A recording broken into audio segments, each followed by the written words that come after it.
Hello guys.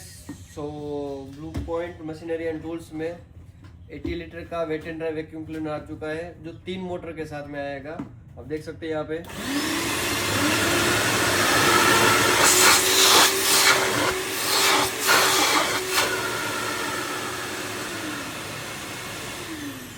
आप इसको single भी यूज़ कर सकते हैं।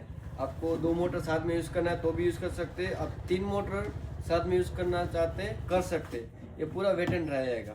और टैंक खाली करने के लिए आपके पास अलग से एक पाइप दिया हुआ है जिसका आपका वाटर निकाल सकते हैं। उसके बाद आप देख सकते हैं यहाँ पे आपका ट्रॉली व्हील पूरा व्हील आपको ट्रॉली जैसा मिलने वाला है। इजी टू मूव, जहाँ भी आप लेके जाना चाह सकते हैं अच्छे से लेके जा सकते हैं। साथ में आपको पार्ट का बात करूँ तो हॉस पाइप आएगा प्लास्टिक का, साथ में आपका पानी का वेट टूल, ड्राई टूल्स, साथ में लॉन्ग कनेक्टर और आपका मेश ब्रश ये आने वाला है। साथ में स्टील का पाइप भी है।